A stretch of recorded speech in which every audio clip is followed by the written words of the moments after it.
विश्वास कमजोर होना, इतनी शक्ति हमें देना दाता। मन का विश्वास कमजोर होना, हम चले नेक रास्ते पे, हमसे भूल कर भी कोई भूल होना, इतनी शक्ति हमें देना दाता। मन का विश्वास कमजोर होना, दूर अज्ञान के हो अंधेरे, तू हमें ज्ञान की रोशनी दे। हर बुराई से बचते रहे हम, जितनी भी दे भली जिंदगी दे। बैर होना किसी का किसी से, भावना मन में बदले की होना, हम चले नेक रास्ते पे, हमसे भूल कर भी कोई भूल होना, इतनी शक्ति हमें देना दाता। मन का विश्वास कमजोर होना, हम न सोचे हमें क्या मिला है, हम ये सोचे किया क्या है अर्पण। फूल खुशियों के बांटे सभी को, सबका जीवन भी बन जाए मधुबन। अपनी करुणा का जल तू बहा के, कर दे पावन हर एक मन का कोना। हम चले नेक रास्ते पे, हमसे भूल कर भी कोई भूल होना, इतनी शक्ति हमें देना दाता। मन का विश्वास कमजोर होना। नमस्कार। आज का सुविचार इस प्रकार है, जब तक उम्मीद की जगह अफसोस नहीं ले लेता, तब तक इंसान वृद्ध नहीं होता। A man is not old until regrets take the place of dreams। इसलिए जरूरी है कि आप सपने देखते रहें। अगर आप सपने नहीं देखेंगे और अफसोस करेंगे, तो आप जिंदगी में आगे नहीं बढ़ पाएंगे। और अगर आप जिंदगी में आगे नहीं बढ़ेंगे, वहीं पर स्थिर रहेंगे, तो आप मायूस होकर थक कर बैठ जाएंगे, और इससे बुरा कुछ नहीं हो सकता। इसलिए जरूरी है कि आप आगे बढ़े। धन्यवाद। Good morning everyone. Today's word, आज का हमारा शब्द है ईल्ड। स्पेलिंग है YIELD। ईल्ड। ईल्ड के प्रोनाउंसिएशन में वाई की आवाज़ नहीं आती। आइए अर्थ देखते हैं। ईल्ड का मीनिंग होता है प्राप्ति, पैदावार या फसल। आइए वाक्य में प्रयोग देखते हैं। Rich soil yields good crops. दूसरा वाक्य, this investment will yield good returns. धन्यवाद। आपका दिन शुभ हो। नमस्कार। Puzzle of the day. देखो मेरे 12 बोस हैं, 3 भाई जिसे गिनते दिन रात। देख इनको चलते जाना, क्योंकि हर बोस बोले चल भाग। इसका उत्तर है घड़ी। घड़ी के 12 बोस यानी कि उसका समय, 3 भाई उसकी सुइयाँ जो गिनते हैं दिन रात। देख इनको चलते जाना, क्योंकि हर समय बोले चल भाग। धन्यवाद। नमस्कार। मिशन अभ्युदय प्रार्थना सभा के अंतर्गत हिस्ट्री ऑफ द डे में टुडेज हिस्ट्री। सन 1853 में आज ही भारतीय रेलवे का शुभारंभ हुआ। पहली ट्रेन बम्बई और ठाणे के बीच चली थी। आज ही के दिन 1889 में दूसरे विश्व युद्ध की त्रासदी के बीच दुनिया को हंसाने वाले चार्ली चैपलिन का जन्म हुआ था। धन्यवाद। नमस्कार। अब है बारी आज के विशेष की। तो आज के विशेष में हम बात करेंगे चार्ली चैपलिन की। चार्ली चैपलिन का पूरा नाम सर चार्ल्स स्पेंसर चैपलिन था। यह एक अंग्रेजी हास्य अभिनेता और फिल्म निर्देशक थे। आप अमेरिकी सिनेमा के क्लासिक हॉलीवुड युग के प्रारंभिक से मध्य तक एक महत्वपूर्ण फिल्म निर्माता, संगीतकार और संगीतज्ञ थे।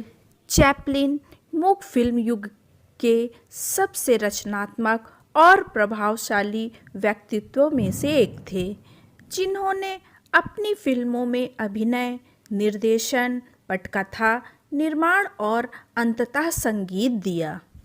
मनोरंजन के कार्य में उनके जीवन के 75 वर्ष बीते। विक्टोरियन मंच और यूनाइटेड किंगडम के संगीत कक्ष में एक शिशु कलाकार से लेकर 88 वर्ष की आयु में लगभग उनकी मृत्यु तक उनकी उच्च स्तरीय सार्वजनिक और निजी जिंदगी में अति प्रशंसा और विवाद दोनों सम्मिलित है। आज के लिए इतना ही। धन्यवाद। नमस्कार, कैसे हो प्यारे बच्चों। आज की प्रश्नोत्तरी, जिसका पहला प्रश्न है, ईश्वर का निवास किसे माना जाता है, जिसका सही जवाब है प्रयाग। वैसे तो बच्चों ईश्वर का निवास हर मन में होता है, पर भौगोलिक तौर पर ईश्वर का निवास प्रयाग में माना जाता है। अगला हमारा प्रश्न नंबर 2, 5 नदियों की भूमि किसे कहा जाता है, जिसका सही जवाब है पंजाब। पंजाब 2 शब्दों से मिलकर बना है, पंज जिसका अर्थ है 5 और दूसरा आब जिसका अर्थ है जल। इसके नाम में ही इसका उत्तर छिपा हुआ है। प्रश्न नंबर 3, 7 टापुओं का शहर किसे कहा जाता है, जिसका सही जवाब है मुंबई। बच्चों 7 द्वीपों को मिलाकर मुंबई नगर बसाया गया, इसीलिए इसे 7 टापुओं का शहर कहा जाता है। अगला हमारा प्रश्न है प्रश्न नंबर 4, बुनकरों का शहर किसे कहा जाता है, जिसका सही जवाब है पानीपत, क्योंकि यहाँ पर श्रेष्ठ हस्तकला और बुनकर रहते हैं, जो कि प्राचीन काल से ही प्रसिद्ध हैं। आज के लिए इतना ही। धन्यवाद। गुड मॉर्निंग प्यारे बच्चों। बाल गीत की श्रृंखला में प्रस्तुत है नया बाल गीत, पेड़ लगाकर भूल न जाना। पेड़ लगाकर भूल न जाना, इनको पानी रोज पिलाना। रोज सवेरे इन्हें चूम कर बहुत प्यार से फिर सहलाना। इन पर रहने दूर दूर से पंख पसारे चिड़िया आए। सुबह सवेरे ची ची करके गीत खुशी के हमें सुनाए। तो फिर समझे बच्चों क्या? पेड़ लगा कर भूल न जाना, इनको पानी रोज पिलाना। तो आज के लिए बस इतना ही। धन्यवाद। नमस्कार, कहानियों की दुनिया से आज हम लेकर आए हैं कहानी बादलों की हड़ताल, जो कि आपको बहुत ही पसंद आएगी। तो क्या हुआ, एक बार बादलों की हड़ताल हो गई। बादलों ने कहा हम अगले 10 साल तक पानी नहीं बरसाएंगे। ये बात जब किसानों ने सुनी तो उन्होंने अपने हल वगैरह पैक करके रख दिए, लेकिन एक किसान अपने नियमानुसार हल चलाता रहा। उसे देखकर कुछ बादल नीचे से गुजरे और किसान से बोले, क्यों भाई, पानी तो हम बरसाएंगे नहीं, फिर क्यों हल चला रहे हो? किसान बोला, कोई बात नहीं, जब बरसेगा तब बरसेगा, लेकिन मैं हल इसलिए चला रहा हूँ कि मैं 10 साल में कहीं हल ही चलाना ना भूल जाऊं। अब बादल भी घबरा गए कि कहीं हम भी बरसना ना भूल जाएं, तो वे तुरंत बरसने लगे और उस किसान की मेहनत जीत गई। जिन्होंने सब पैक करके रख दिया था वो हाथ ही मलते रह गए। सो लगे रहो, भले ही परिस्थितियां आपके विपरीत हो, लेकिन आने वाला समय निसंदेह हमारे लिए अच्छा होगा। तो इस कहानी से बच्चों क्या शिक्षा मिली कि कामयाबी उन्हीं को मिलती है जो विपरीत परिस्थितियों में भी मेहनत करना नहीं छोड़ते हैं।